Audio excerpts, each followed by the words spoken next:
pass from Havili was magic. The shift on for Crotty. Boom, far down you go, Quackett Smith. Me, oh my, I have enjoyed that. Yes, boy. Sit back, relax, put your belt on, enjoy the show. Welcome to the Giraffe Rugby Show. I'm your host, Cargie, and tonight we're going to discuss the final match of the 2020 Tri-Nations, the Wallabies and the Pumas 2. I am joined by my co-hosts, brothers Harry and Nelson. Gentlemen, how are you this evening, and what did you make of the game? Very good, mate. And although we discussed it immediately pre-game, pre-pod, we did not announce the pod caps.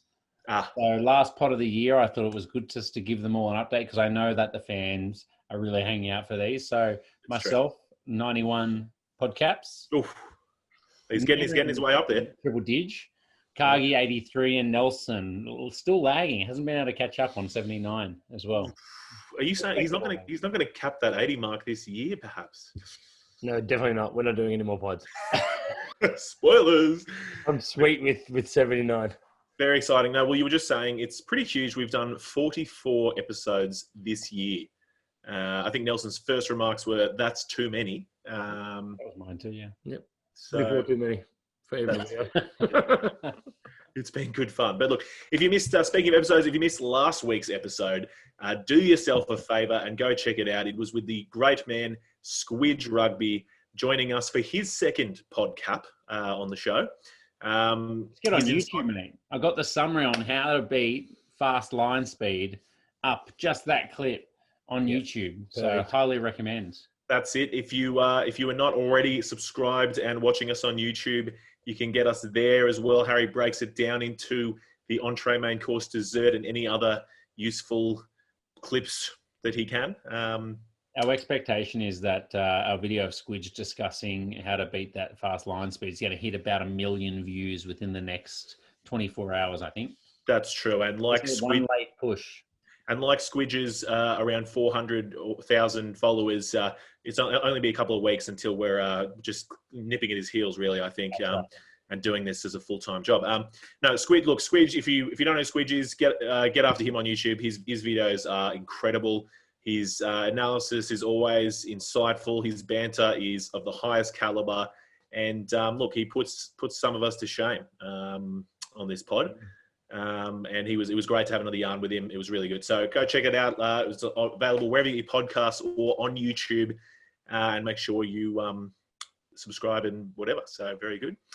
Now, look, tonight's show, moving on to tonight's episode, I won't say... Just to interrupt. Before Harry cut me off, I'm good also. All right, you asked me how I was going, and Harry cut me off. Don't remember one, mate. Yeah, Nelson, you really set me up here, but no one cares. I'm going to be honest, mate. It's you did ask. Sorry, it was too easy. But tonight's show, I never should say this. Hopefully, this is going to be a quick one, but hopefully, this is going to be a quick one. So we'll see how we go against that. And look, actually, one more remark then for you, Nelson, before we do get into it and I describe the menu.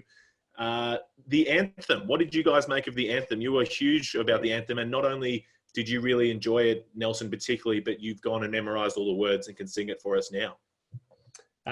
If the words in front of me, I reckon I could probably give it a crack. Got him! Times. Look, I absolutely loved it. I think there's still, a lot of issues around it in the broader community to find out what works best. But the Wallabies, not only did they sing the first verse in an Indigenous language, they consulted people in a number of different groups to see the best way to do it. They made sure they learnt the words as well, which was, the best part of it for me.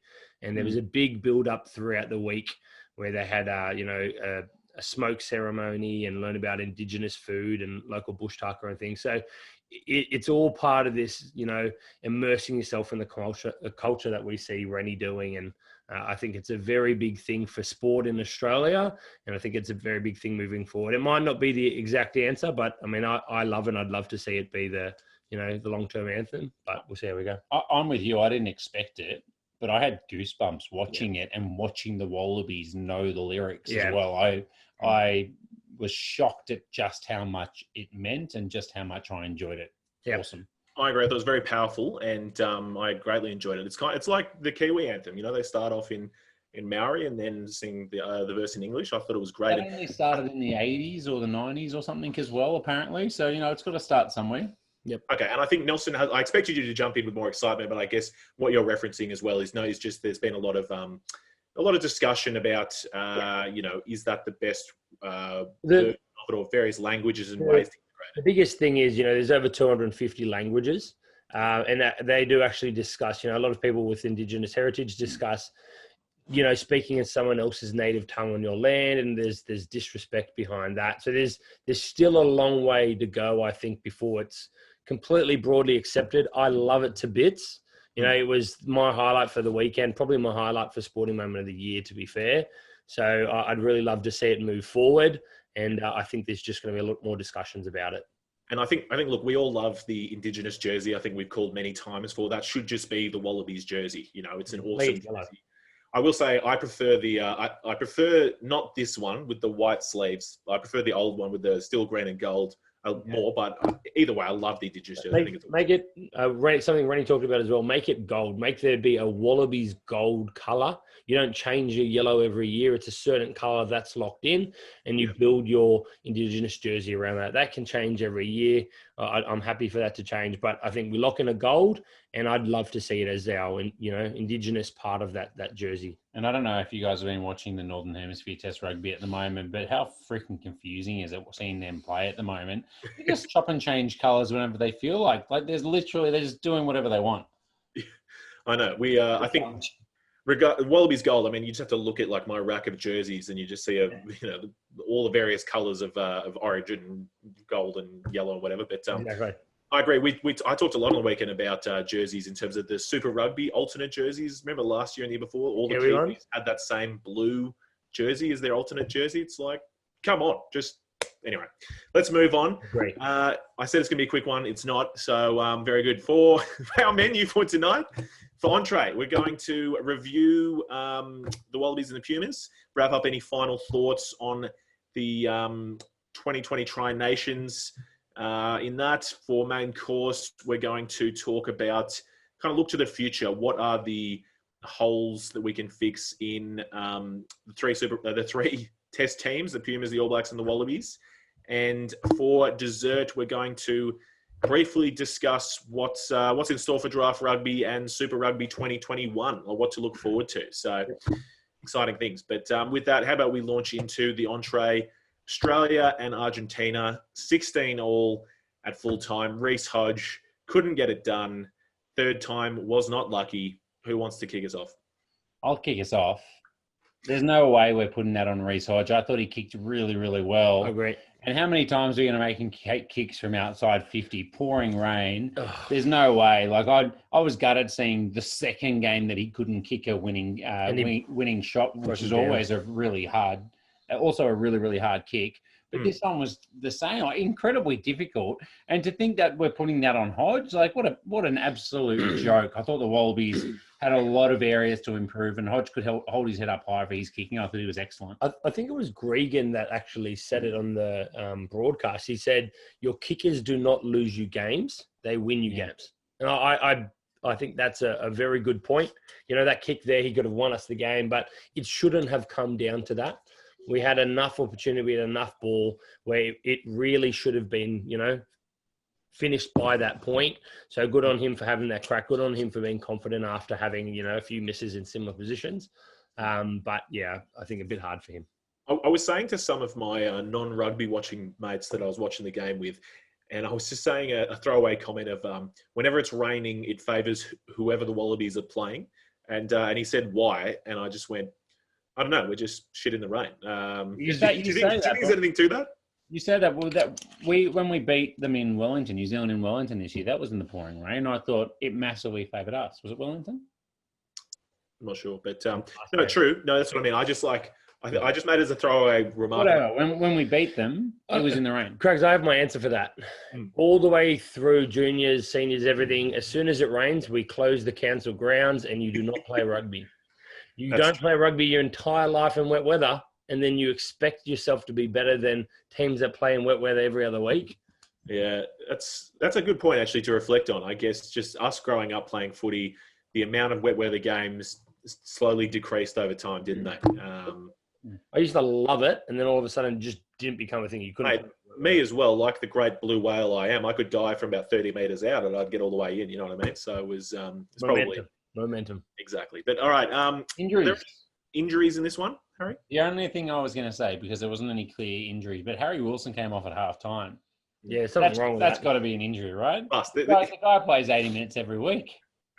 Or he definitely should be. That's for sure. Okay, so no other injuries to report. Nasserani's carrying an injury because he wasn't on the team again. Must be. Yeah, I don't know. Oh, Sanchez carried a groin injury, I think it was, coming in, and then played big minutes again. It's true. He was apparently carrying an injury into the game. So he took a blow to his acting career as well. Just tried for the head bump, but it was no good. You don't see that from any other country, do you, in rugby? When I won't say country. I'll specifically say Sanchez. You don't see that from any other country in rugby, do you? I've got to say, though, like when we had a conversation about the merits of Sanchez as a player, the one thing we were incredibly critical of was that kind of behaviour.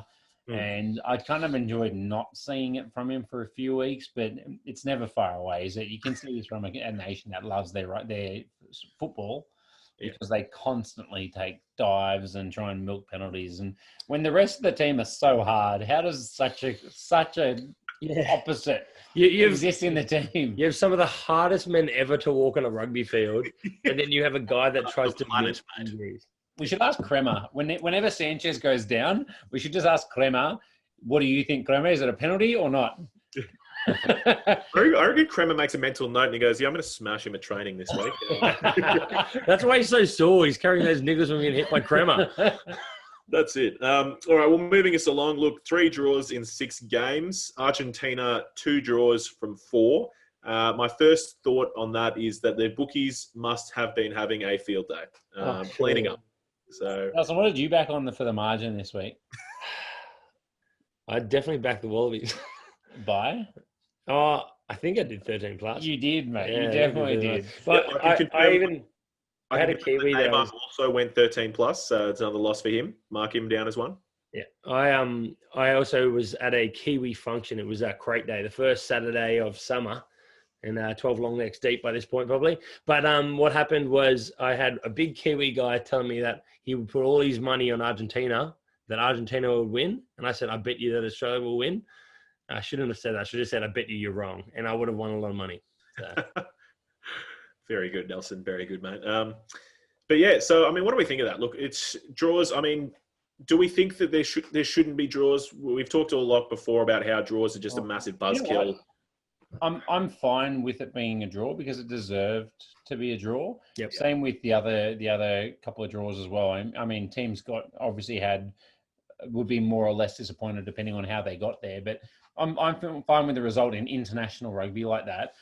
What I think it really showed was that we have a couple of teams that have had significant changes or significant hardship to try and get to where they are. And these teams are really learning. And at the moment, their attack is way underdeveloped where it should be. If the teams can score tries, these draws aren't going to happen. But let's be honest, like there was almost no tries at all between Argentina and Australia in 2 games. I agree. They have no idea how to score points. So of course there's going to be draws. You're going in multiples of 3. It's just whoever gets the most penalty kicks.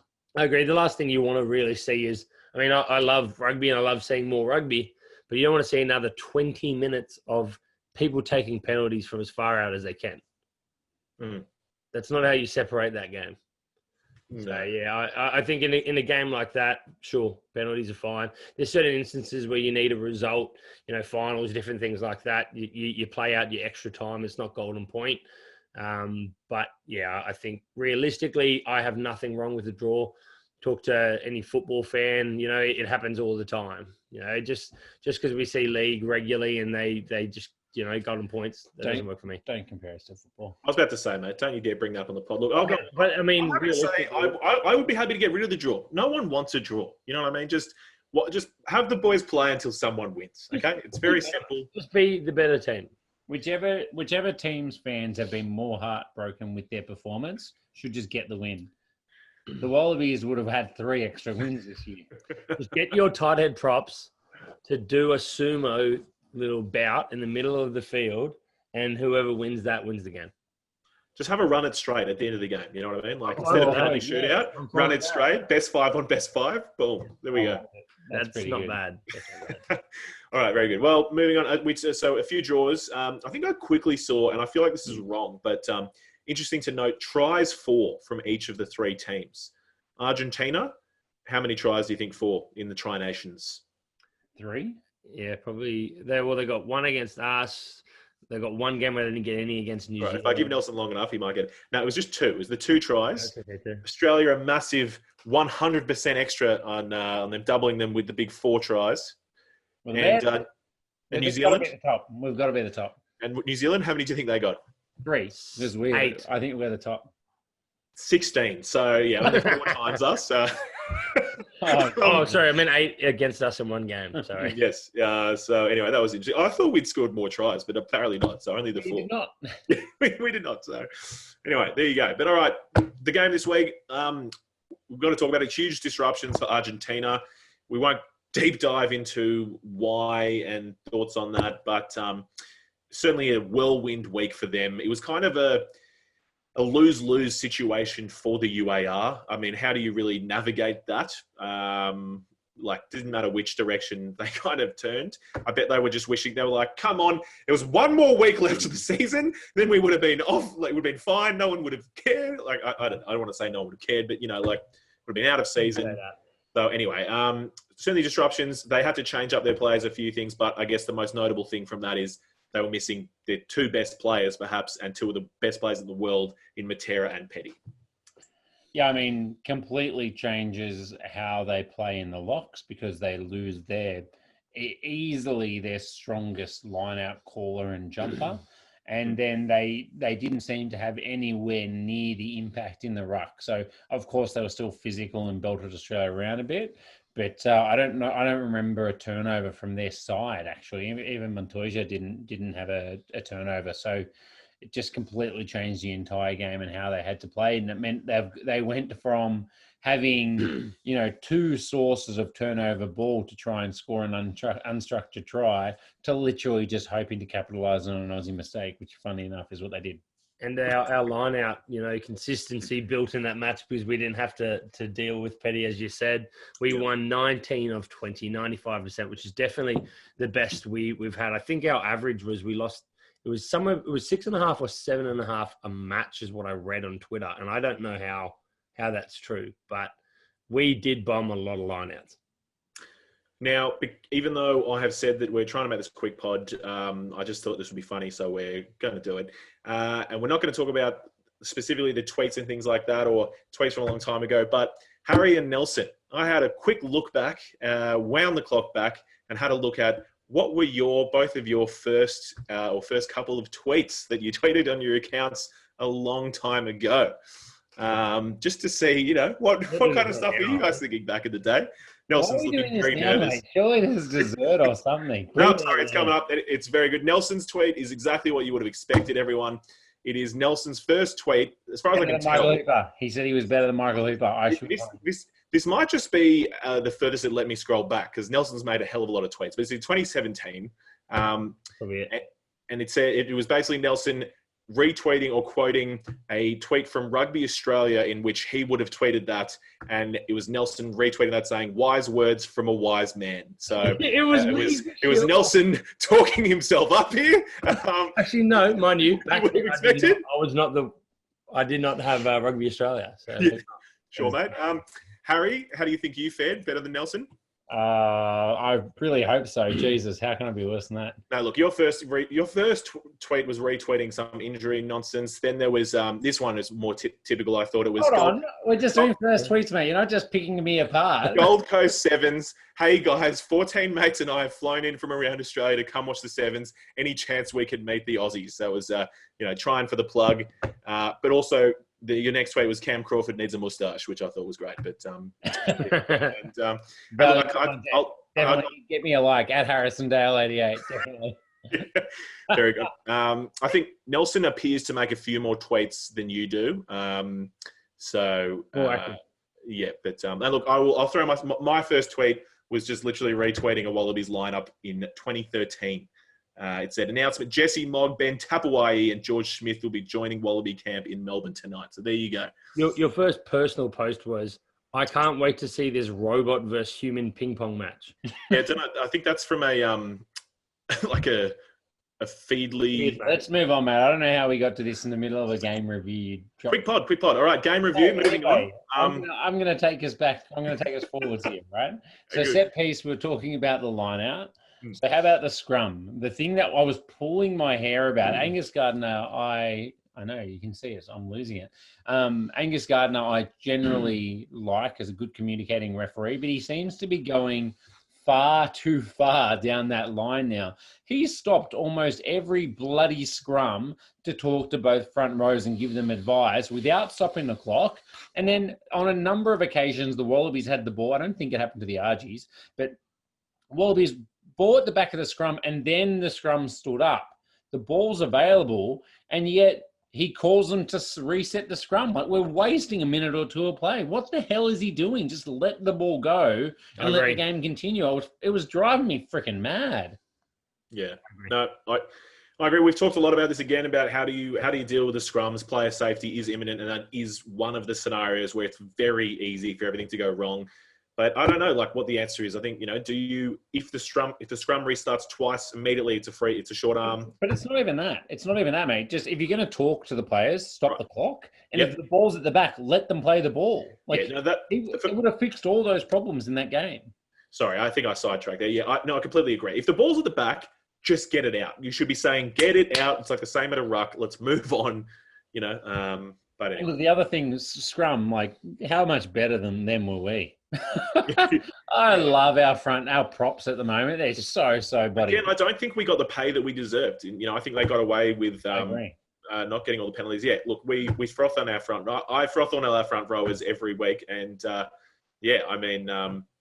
we'll talk about Tupou and Bell coming on when we get to the good players a little bit later on. But Angus Gardner as a whole, Nelson, how do you think he went? Oh, look, I got a few frustrated moments throughout the game. Like, I think he reffed things consistently with some of those yellow cards, but he is a man that, he likes more cheese than me, and I'm dairy-free, and I just gobble down lactose-free tablets, mate. I love that stuff, and he was just throwing those cheeses out left, right, and centre. One thing for me, the biggest one is, if you're clearing out a ruck and someone's going for a pilfer and their head is low, it is very hard to clear that guy out. They're in a strong, sturdy position. They elect to have their head that low. It is a very difficult one to just penalise anyone that touches a head. I've been reflecting on this because I completely agree. You're presented with a very small picture of which you can hit. You can hit a knee, and that's going to be, you're going to just dislocate a knee. I think, the intent of the laws in this regard are so that basically you're rewarded with speed. Oh, I've lost you guys a bit. Are you guys still there? Yep. Yeah. Are you frozen on me? Don't know if it's me or you, but I'm going to keep talking regardless. Yep.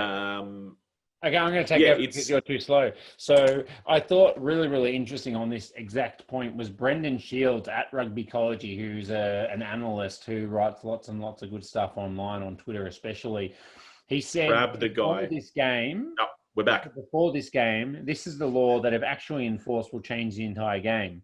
Truth is, I see very few rucks where anyone's head is above their hips, jacklers with asses in the air, cleaners diving over with heads in free dive, and that free kick solves everything. There's a law that says, quote, players involved in all stages of the ruck must have their heads and shoulders no lower than their hips. Otherwise, there should be a free kick. So both of these incidents, the jackler is way too low, not supporting his own weight. If we just actually enforce the laws, the zone you can hit all of a sudden opens up. Those 2 yellow cards aren't going to happen. There's a couple of quotes from the commentators, ex-Wallabies. Phil Kafer, who... Phil Kafer? Yeah, you know what I mean. Anyway, Kafe says... You've forgotten them already. Fox is done. Don't even remember who they are. Yeah. Cave, says, as at the Hooper clean out, he said, contact like that happens to the head every second clean out, in which Phil Kearns replies, it's just rubbish. Both of those yellow cards are ridiculous. Like, these are ex-Wallabies both of them know the game. I know that they can be polarizing at times, especially Guernsey. But like, this is ex-Wallabies saying how stupid this has been applied. Just make the actual player support their own weight, and then all of a sudden you actually have something to hit. Yeah, the difficulty is I appreciate that point. I think that, that could definitely be policed better. But, if your ass is high or your ass is low, your head is still in the same position. Your head is still in the same position because it is low going for the ball because your arm's the same length no matter how high your ass is in the air. So you could be squat down low and your whole body be low, bring your bum down, your head's still going to be in the same position where you're going to get whacked. So I think that doesn't necessarily solve it. I do think it comes into how you police it. Maybe it is you can't lead with your shoulder into that breakdown. But I don't know. I don't know what that answer is. Here's my take on it. Look, I obviously don't like it because that was my favorite thing to do was to charge in and absolutely blitz someone. But how late did you get in that ruck though? Sorry? Were you getting into those rucks very this is every fourth or fifth ruck that I made it to. You know what I mean? Like, let's be honest here. But I think the way I look at this is I was explaining this again to someone who doesn't watch rugby on the weekend. They've got to draw the line in the sand somewhere in terms of player safety, and that's contact with the head and the shoulder region. Sure. So they've done that, and now the way that they're trying to enforce that is that if someone gets over the ball, it's about rewarding speed. So if the clean out, you have to literally be right behind your man, so that if there is a player gets over the ball and in that position, you can't actually come charging in and hit them. You have to get there, stop, then grab the guy and roll out the side. And so it's about how the clean out has to be much, much faster. Otherwise, if you don't get there in time, then it's a penalty to the other team. Well, realistically, there, as you're saying, like you have to come through the gate, right? So if the head is the only thing that's presented there, what else can you do other than stop? You have to get there and stop. Spin them out. So exactly. In which case they're pinging you anyway. They're pinging you. No, you can roll. Yeah, as soon as on the ball. No, you grab their chest and you roll. No, yeah. If you get there, stop, lean over, wrap your hands around them, and then fall to the side is what you're meant to do. And you just can't do it quick enough. But the problem is you can't do it quick enough. Absolutely. As soon as there's players' hands on the ball, they're pinging them.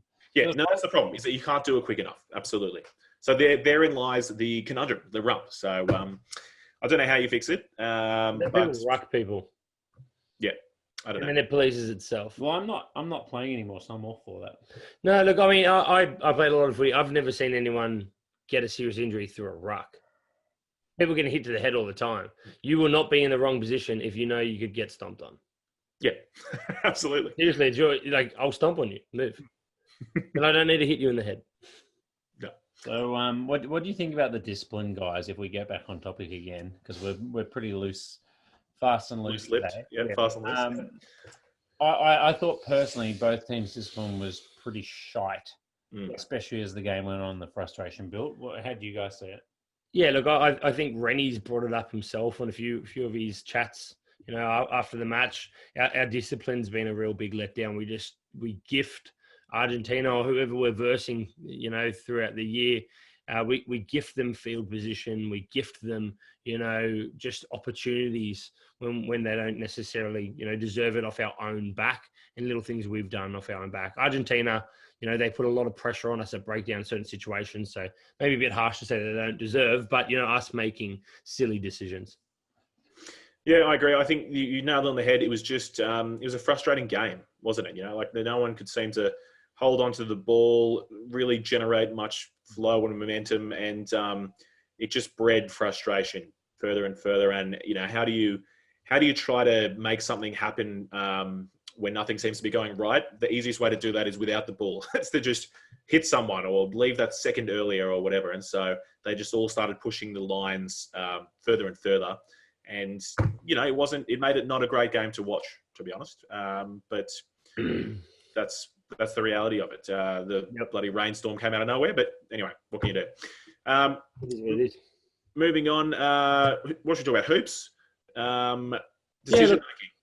I mean, you guys can disagree or agree with me. I'm fine to hear it out. But I think it is crazy in wet weather footy when we have numerous attempts that we could take to get points on the board, that we don't take them and we keep ending up in the same position where we have to kick it 50 metres out in wet weather to win the game. I think I read on Twitter there were 3 opportunities within the first, it was like 7-8 minutes that there were very easily kickable points. We should have learned our lesson. For me, it's not just on Hooper. Maybe it's a discussion that happens, before the match. It might be Rennie saying, look, we really want to go for tries. It might be anything else. But to be fair, I think he needs to know you have to take those points on offer because it's happening again and again for us. I agree. Look, I think I will acknowledge that I'm a massive hypocrite. Watching the game, I was like, yeah, great decision. I like it. Let's go for the line. Let's put them away. But at the same time, last week when I was watching the All Blacks and from whatever it was, the 4th minute, they took a penalty kick, I was saying, yep, that's the right decision. You know what I mean? If you haven't beaten this team, let's just start, build up the points, build the scoreboard pressure. They learned. It was moronic. Yep. Like, honestly, how freaking dumb can you be when you're playing an Argentinian team that is so strong in defense, so organized, they're motivated in their last game. They've already shown in the first 10 minutes that they're not just going to wilt. And yet we go 1, 2, 3 penalties, I think it was in a row, going for the line and then losing the ball. Like, we do not know how to score points at the moment. We need to bank the points we can get. If we can get up by 9 points or 12 points in the first 20 minutes kicking these goals, then all of a sudden Argentina are under pressure and they have to actually try and play the game. And when they have to actually try and attack, all of a sudden their defense can't be as organized because they're more open to counter-attacking ball. Like, and Argentina are a team that will push the pass and push opportunities when they are trailing. So you've got to get those points on board early and make them trail, put the pressure on them. It's exactly what happened with Will Jordan's double last week. Yep, 100%. It was definitely a case of, I feel like, the bit of the white line fever there. It felt like they were, like you said, there was so much pressure, so much possession, so many runs in those first 10 minutes that they felt like it was just the next play was surely going to result in a try. And I understand that still, at the end of the day, now looking back at it, was the wrong thing to do. But me watching the game at the same time, that's how I felt. I was like, it is the next one we're going over. The next one. I completely disagree. I never, ever had faith that the Wallabies were going over because I've seen us turn over the ball at every opportunity for 6 weeks. To me, it was the Michael Checker era, just absolutely screaming through Michael Hooper. And that is, Hooper has this freaking backup like ego where he says, I back my boys, I'm going to back us in to score the try, even though he has no information to go off that says that that's a good decision. And as soon as he went for touch and he missed, he put himself in a position where he didn't want to stop backing his boys because he didn't want to hurt their confidence. And he just dug his hole and dug his hole and dug his hole. And it's like I said, it's moronic. I think he's awful at making those decisions. Absolutely. I agree. And I'll say, look, whilst I acknowledge that I was a hypocrite at the time, I felt that. Reflecting on it afterwards, I thought, look, we should have taken the points all the time. But for me, the thing that was particularly dumb was, I think as soon as they were the Pumas were awarded a yellow card, we then took a penalty goal from 10 meters out. It was like, no. If anything, now is the time to bloody proper scrum and go over. You know what I mean? I was just like, I don't get that. But anyway, as if you look at rugby ecology, our issue is even when we're winning lineouts, we can't convert that into anything. So if we keep on relying on that and think that that's going to get us our lead early, it's just not going to happen at the moment. You've got to go for the win first, and then sure, you can work from there and we can look to our tries. But yeah, I think we move on. We're all quite frustrated. And for me, it signals what I believe is the end of Hooper's captaincy.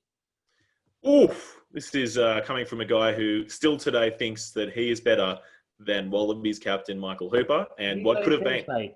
And Nelson will be the new captain. Oh, sorry. Let him finish. My bad. No, I agree. We will move on. We'll come back to that in our talking about what's in the future for Australia, the Pumas, and the All Blacks in the Deserto. But look, talking about holding the Wallabies out, that Pumas defense was awesome. For me, Facundo Issa, fantastic. Look, I think one of you's thrown a point in here about Phil Kearns. Everyone talks about him being biased and ridiculous sometimes. He's actually biased, not even just to the Wallabies all the time. He's just biased to blokes getting belted, basically. So I think it was forwards, mate. He doesn't rate it back. All about the forwards, which is fair enough. Yeah, it was Issa and Alemano both joined together to absolutely annihilate Reece Hodge in a massive hit. And Kearns lost his marbles, having a good laugh, and loved that. So, look, so did I, I'll be honest. It was fantastic. Love a big hit. So did I. But no, the tackles, look, how do we do? The Wallabies made 32 from 45, which is 71. Game, So mate. little. That's 80 minutes. They only attempted 45 tackles and completed 71%. Matt Hooper normally gets more than half of that in a game. That's true. Kremer probably made 45 this game. I was going to say, in all seriousness, Kremer made 28 tackles a couple of weeks ago. Yeah, he the did. Wallabies made 32 in this game. Yeah, that's a shocking percentage as well. There's 71%. It is horrible. When you don't have to tackle much, just tackle right. Like, you just got to get a couple right. That's it. That's probably close to Nelson's percentage in the last game I saw him play the season this year. Around. I've been bumped once all season. All right? Give me a break.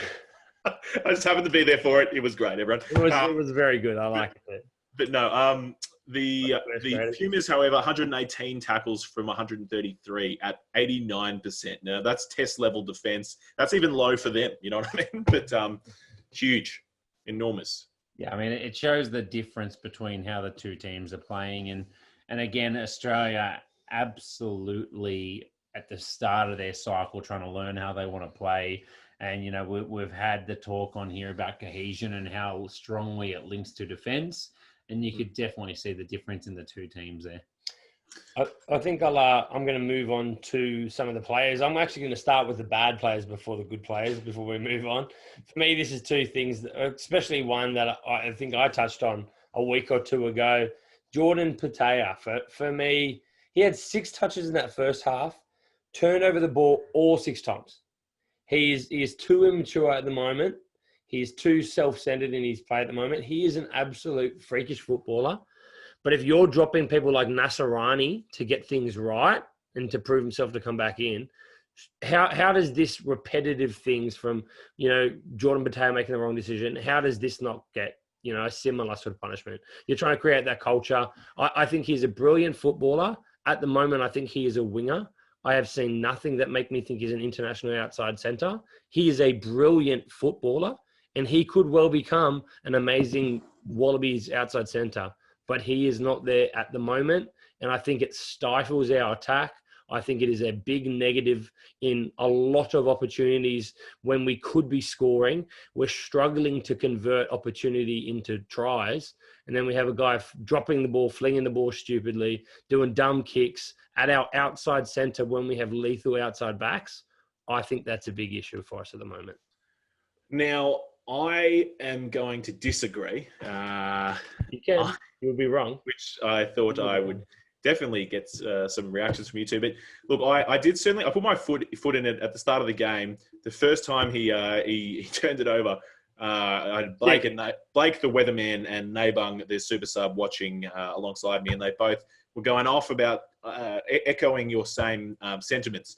And I said, no, look, I don't care. He's 20 years old. He is the player with the most potential that we have in the Wallabies. He just needs time in the saddle. And I think that it's only a few years. We will be talking about him like Israel Folau. That's what I said. And then he proceeded to go on and turn it over another 5 or 6 times, to which Nabung and Blake were very nice to remind me every time that happened. I just want you to know the Wallabies are not a development side.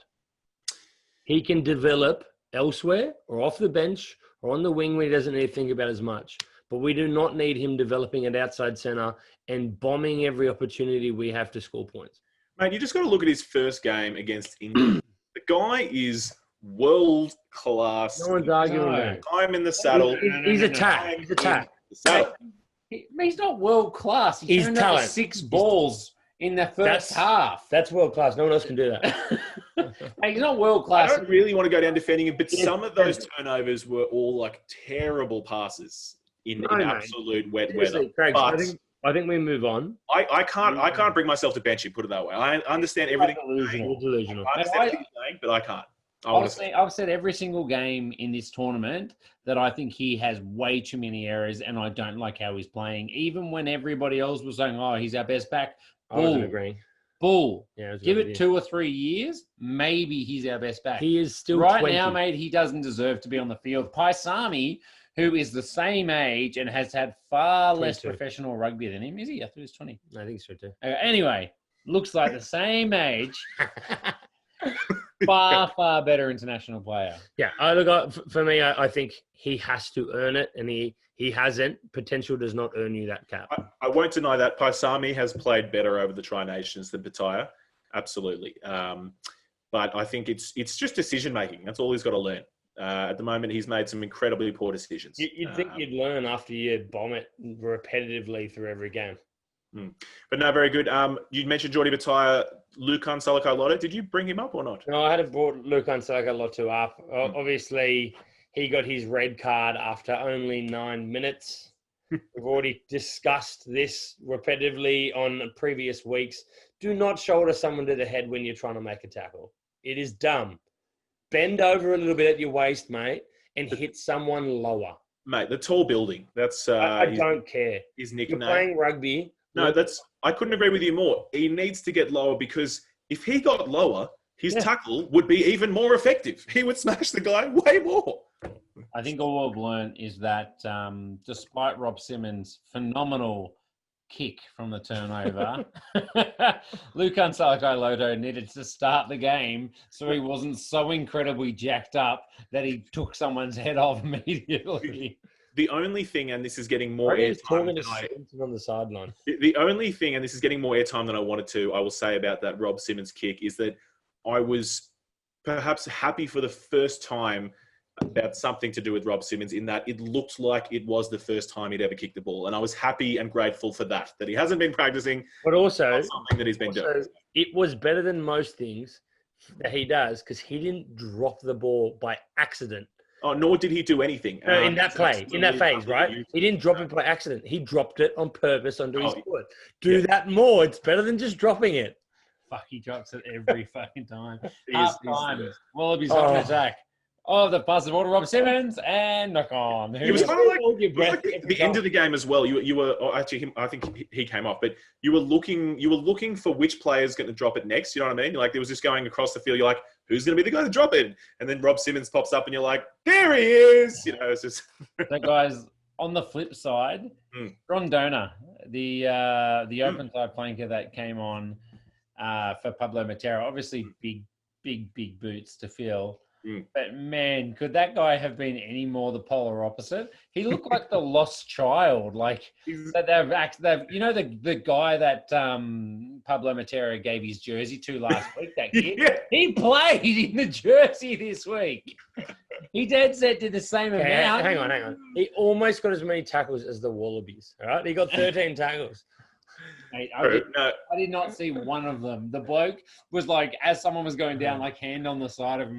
Mate, these aren't league tackles. You actually have to make a tackle. No. They've got huge props on him as a young developing player. But yeah, I agree with you. I didn't see much from him. I do like. I don't know if we mentioned it last week, but I do like the Argentine tradition of when you get your first cap, you got to shave your head. I thought that's pretty cool. So. Is that what that was? Yeah, so there's two players. There's Paulos and Grodona. As soon as you get your first cap, they shave your head. They shear you off, mate. I thought that's great. Mate, you'd be blowing up if you didn't get in the field. Mate, you'd be blowing up if you were thinning and you was never going to grow back, mate. That was me. If I debuted then, I would have been gone for 7 years. imagine trying that on some of the pretty boy Wallabies. You know what I mean? You see James O'Connor in his first game at 17. Like, mate, we're shaving your head. He just went run for the hills. You know. Anyway, not bad. Actually, I quite like it. What about the broomstick with a wig? The broomstick with a wig. We'll thank Squidge once again for that. Look, I mean, he didn't do anything again. Yep. This is amazing stats. 80 minutes. Put that into perspective. This guy is world class. How many minutes per tackle? I can tell you that. No, I can't. I can't make mathematics. 40 minutes per tackle. Wow, he made 2 tackles. He also missed a tackle. That's pretty impressive. So our number 6 enforcer, these are his stats. He made 2 of 3 tackles. Yep. Hmm. He made 4 runs, 4 carries for a total of, guess how many meters? 4? 1. Nice. You generous man, you. That's 4 times what he got. That is scary. Harry, question for you. Don't want to make his head any bigger, but if you could choose to start Broomstick with a wig or a Nelson Dale, who would you start for the Wallabies? At lock or flanker? Can we just play with 14? At flanker. I'd be pretty close to starting. I reckon I could give what he did on that weekend a fair crack, except for lineouts. Absolutely. I think you'd make more tackles. So there we go. Well, that's more airtime than Ted Flanagan has ever deserved. So we'll move on. Those are the bad players. We'll talk about Paulos as well. Lucas Paulos, the lock, stepping in for Petty. He just looks kind of like a lumbering, slow lock in both games he's played last week and this week. He came. He sucks, eh? He does suck. He came on. They won a line out. He accidentally ended up with the ball, and then somehow got a little mini line break. Isolated turnover, penalty immediately. I was like, "Yeah, good one, Lucas Palos. Thanks for coming on." Nick White pilfering, and then we kick the penalty down to the touch line, and then he infringes in the red zone and gets yellow carded and sent off. I'm like, "Mate, you are the worst player." Who looked more surprised when they were in open space, him or Ted Flanagan a few weeks ago? You know what I mean? That's the real question. Definitely Ted Flanagan, mate. I agree. That's true. All right, good players. Talking good players, I've already mentioned, and we would talk about him. Bell and Tupou came off the bench. God, they're good. I'm cutting Nelson off here with the dessert again in the future. Nelson talked about Michael Hooper, who should be the next Wallabies captain. I just said, let's just make it Angus Bell now. You know what I mean? Let's just get it done. He's 20 now. Just shove him in there. Anyway, they were fantastic when they came on. I remember listening to reading one of the reviews after the game, and they said the most impressive thing about Bell was we already know he can run out in the open. We already know he can scrum outrageously well for a 20 or 21-year-old. The big thing was he was making meters in tight over the giant Argentine forwards. He should not have the ability to do that at his age. He is Mr. Incredible. He is so strong. And we were saying he has that je ne sais quoi, that quality that you see in some players like Sean McMahon or Artie Sevilla, these players that they get into contact and they just keep going. And you don't know how or why they don't get pulled down, but they just make an extra at least 5 meters post contact every carry, and it's immense. So I don't know what they've been feeding him since as a child, but it's worked. Other children, definitely. That's it. You know when they have the Weet-Bix ads, how many Weet-Bix do you do? When they ask him, it's how many boxes of Weet-Bix do you do? You know what I mean? It's that's what it's how that ad goes. But very good players. Creme de la creme. I thought he was going to be wasted at lock. I'll be honest. I thought it was a moronic decision, almost as bad as Hooper's decisions. To put him at lock, obviously they needed someone to go there in their backup lock. Lucas Palos, we already talked about how crap he was. But Marcos Clemmer still made 15 tackles with only a single miss and got 4 turnovers as well. The man's an absolute beast. Yeah, he got yellow carded, but he was still one of the best players on the field. He is just unbelievable. What a work rate for a guy playing at lock where he's having to have so much involvement in the set piece, defend in tight as well. Man, he is an absolute weapon. And he's only 195 centimeters, and he's handled himself very well in the lock there. I mean, I wouldn't pick him at lock. He's not a lock. He's not a lock. I told you, he's the world's best bodied blindside flanker. He's not a lock, but geez, he's a freak. He is an absolute weapon. But I would rather him getting a 10-minute yellow card than having Ned Hannigan all game. If I could choose the number 6. If I could have Kremer for 70 minutes versus Ted Hannigan. Mate, of course you'd prefer that. That's a given. I prefer him for 40 minutes. I was going to say, I'd prefer him for the 10 minutes. You know what I mean? That shouldn't be a given. That should not be a given. But it is. All right. Well, on that bombshell, that will conclude our very tasty and brief entree. Hold on, quickly. How's this for a stat? After 14 minutes, the Wallabies had 38 runs. Argentines, donuts. Not a single run, 38-0. So that translated in how many tries for the Wallabies? Zero tries each. Yeah, 0. Yes, right. Okay, very good. That is a scary stat, isn't it? That's certainly how you want to start a game, but converting that into points is kind of a must. I think that's a theme we've talked about many times about Wallabies having a good start and not converting. So that's one for Rennie to add to the pocketbook. All right, well, let's move on to our main course.